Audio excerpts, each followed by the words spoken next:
Assalamualaikum warahmatullahi wabarakatuh. Selamat sore sahabat podcast. Jumpa lagi dengan kami di podcast milenial dengan tema peran milenial di politik 2024. Dan hadir juga bersama kami pada kesempatan ini salah satu narasumber yang sangat luar biasa, anak muda yang selalu aktif dengan kegiatan-kegiatan sosial yang ada di Kota Sorong.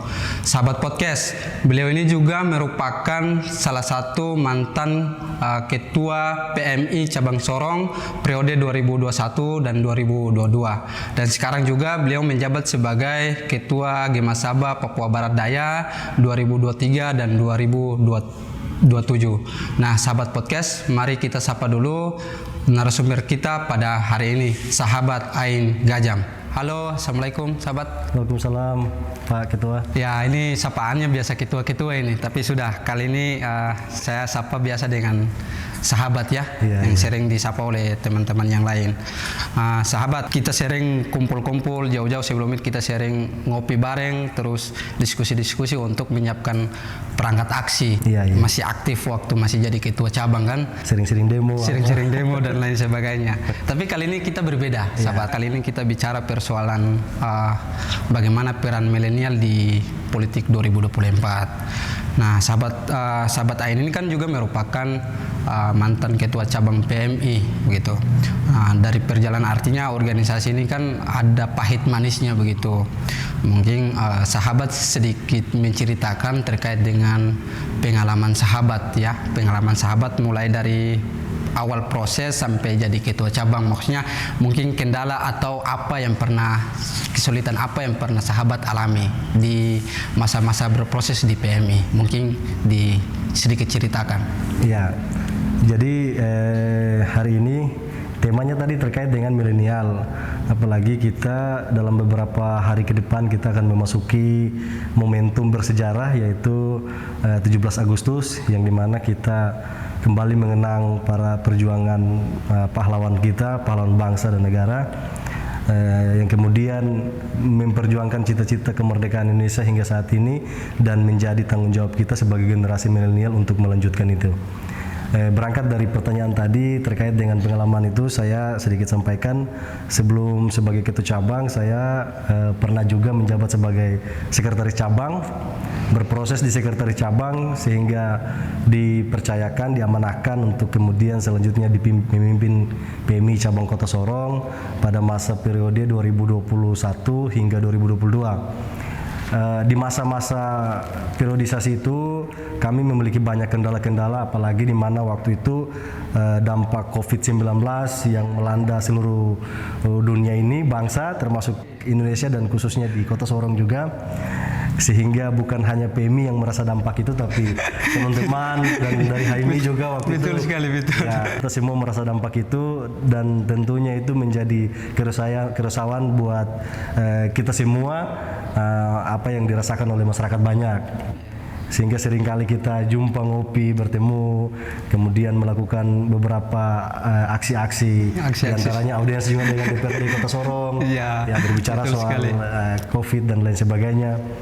Ya, saya pikir banyak soal pahit dan manisnya perjuangan itu, sehingga sampai dengan hari ini kalau kita apatis dengan politik, maka susah untuk kita bisa merubah segalanya, karena dengan politik kita mampu melakukan banyak hal-hal baik. Mungkin itu terkait dengan apa yang menjadi pengalaman pahit dulu di pergerakan, dan juga berkecimpung bersama teman-teman di Cipayung. Siap. Berarti sahabat, sebelum menjadi ketua cabang itu pernah menjadi sekretaris ya? Iya. 2000 berapa itu? Sekretaris itu 2019-2020. 2019-2020. Mendampingi sahabat Jufran. Siap. Ya, sahabat, sekarang kan sahabat sebagai ketua Gemasaba Papua Barat Daya, salah satu organisasi sayap dari Partai PKB ya.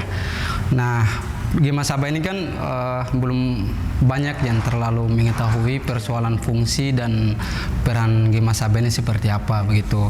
Nah, mungkin sahabat bisa sedikit menjelaskan tentang fungsi dan peran atau tujuan daripada Gemasaba itu seperti apa?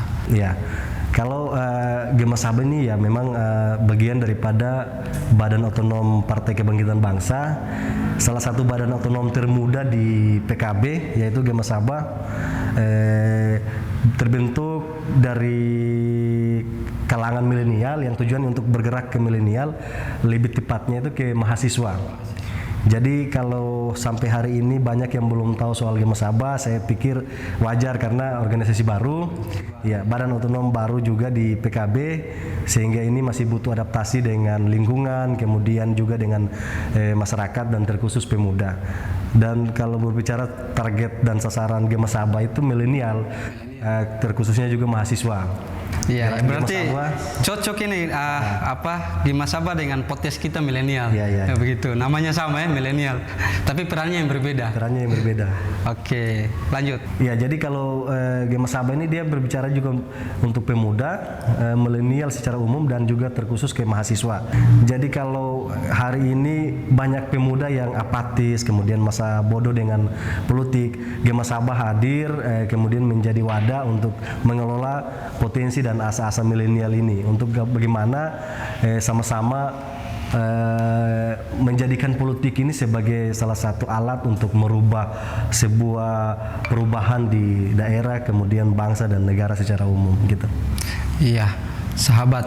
Berarti Gema Sabah ini awalnya masih berkecimpung dengan Papua Barat atau memang setelah provinsi baru ini baru ada Gema Sabah? Maksudnya setelah jadi provinsi Papua Barat Daya baru sahabat diangkat atau diamanahkan sebagai ketua Gema Sabah? Jadi sebelum terbentuknya Papua Barat Daya ini saya Gema Sabah Kota Sorong. Kota Sorong. Ya, Oh, berarti kota dulu. Saya ketua Gema Sabah Kota Sorong di masa Papua Barat ya, sebelum Papua Barat Daya. Pada akhirnya nanti terbentuk pemekaran Papua Barat Daya, sehingga ada pemesahan, maka saya diangkat menjadi ketua di Papua Barat Daya. Papua Barat Daya. Jadi awal prosesnya itu Gema Sabah awalnya itu di Kota Sorong ya. Gema Sabah di Kota Sorong. Gema Sabah Kota Sorong. Nah, setelah itu jadi ketua Gema Sabah Papua Barat. Papua Barat. Nah, setelah itu baru Kota Sorong aja. Kota Sorong. Pada saat pemekaran saya diangkat dari Papua Barat. Oh, Papua Barat Daya, siap. Jadi sahabat, ada beberapa flyer yang muncul di media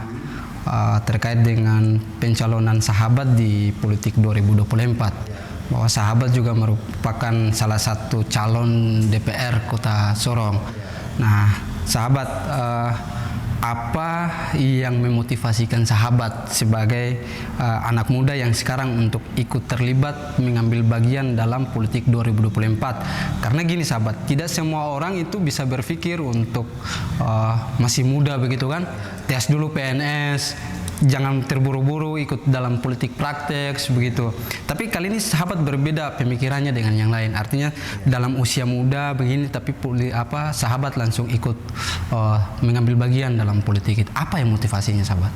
Ya, jadi terkait dengan motivasi untuk maju pada Pileg 2024 nanti berangkat dari pengalaman-pengalaman yang sudah kita bergerak di organisasi sebelumnya di Pergerakan Mahasiswa Islam Indonesia PMI Kota Sorong, yang mana kita begitu sulit memperjuangkan hak-hak rakyat, kemudian Kota Sorong yang secara umum dan juga pada tahun 2017 itu Kota Sorong di 17 hingga 2018 itu dinobatkan sebagai kota terkotor di Indonesia oleh Adipura, sehingga banyak terobosan yang kita lakukan. Kemudian pada saat itu juga PMI Kota Sorong melakukan pembersihan, mengambil langkah-langkah antisipasi, mengambil langkah-langkah solusi untuk kemudian menangkis isu-isu yang pada hari itu yang lagi tersebar bahwa Kota Sorong memang hari itu jadi kota terkotor Indonesia. Kita mencoba untuk merubah itu. Kemudian juga banyak-banyak gerakan yang kita lakukan, tapi saya pikir tidak cukup kalau kita tidak lakukan yang lebih lanjut lagi. Dengan politik kita bisa melakukan hal-hal baik, dengan politik kita dapat merubah dan melakukan banyak-banyak hal untuk merubah bangsa, kemudian daerah dan negara secara umum. Sehingga hari ini kalau pemuda masa bodoh dengan politik, maka kita tidak bisa melakukan banyak hal. Siap, oke. Jadi apa karena memang awalnya sudah dilatih, dibimbing di organisasi ya, jadi itu menjadi satu motivasi dan modal untuk sahabat ikut terlibat dalam politik 2024. Begitu sahabat ya? Iya, kira-kira begitu. Iya, oke sahabat. Untuk terkait dengan ini kan Kota Sorong sudah tidak seperti kemarin kan, artinya Kota Sorong dalam hal ini provinsi baru, itu Provinsi Papua Barat Daya, dan baru-baru saja KPU memutuskan bahwa Kota Sorong itu dibagi menjadi 4 dapil ya, 4 dapil untuk kota. Nah, kalau untuk sahabat sendiri itu meliputi mana, artinya dapil mana yang sahabat maju sebagai DPR? Kalau saya secara ini harus kan sesuai domisili. Jadi saya berdomisili di wilayah Dapil 3 Kota Sorong, maka saya insya Allah berkomitmen untuk kemudian maju di wilayah Dapil 3 Kota Sorong yang meliputi distrik Sorong Timur, kemudian Sorong Utara dan Kelaurung. Itu meliputi berapa kelurahan? Distrik, berapa distrik? 3 distrik. 3 distrik, distrik Kelaurung, distrik Kelaurung, kemudian Sorong Timur, dan Sorong Utara. Sorong Utara, berarti sekitaran kilo 13 ya, kilo 13. Oke sahabat, satu dapil itu kan dia punya per kursi berbeda ya, maksudnya ada yang satu dapil itu 3 kursi, 6 kursi kalau tidak salah ya. Di Sorong Manoy itu 6 kursi, kan Manoy sendiri jadi dapil sendiri, yaitu dapil 4. Kalau di dapil 3 itu berapa kursi? Dapil 3 itu 9 kursi dan kursi terbanyak di wilayah Dapil Kota Sorong lah. 9 kursi untuk dapil 3, berarti luar biasa ini. Iya, dari seluruh Dapil Kota Sorong kursi terbanyak itu di Dapil 3. Dapil 3 9 kursi ya. Tapi banyak juga partai ini sebagai peserta. Banyak partai. Ada 18 partai kalau tidak salah ya. Partai. Yang sebagai peserta, tapi optimis.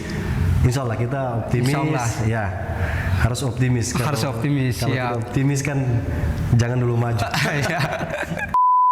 Ya sahabat, tadi sahabat sampaikan kalau sahabat itu dapil 3 kan? Dapil 3. Kalau nomor urut di partai, sahabat di nomor urut berapa? Saya alhamdulillah dia menangkan nomor 2. Nomor 2. Kenapa bukan nomor urut 1? Kan gini, di partai ini kan artinya di legislatif ya, DPR kota, DPR provinsi, DPR RI itu kan tidak dicantumkan foto, tapi yang ada kan hanya nama begitu. Nah, kenapa sahabat memilih di nomor urut 2? Apakah ini nomor urut 2 ini memang angka yang keramat atau angka apa begitu sampai sahabat bisa masuk di nomor urut 2? Terlepas daripada apa yang menjadi keinginan dasar juga bahwa pengen di nomor 2, kemudian juga adalah sosok orang tua, kemudian sesepuh yang memang dia harus layak lah di nomor 1 ketimbang saya.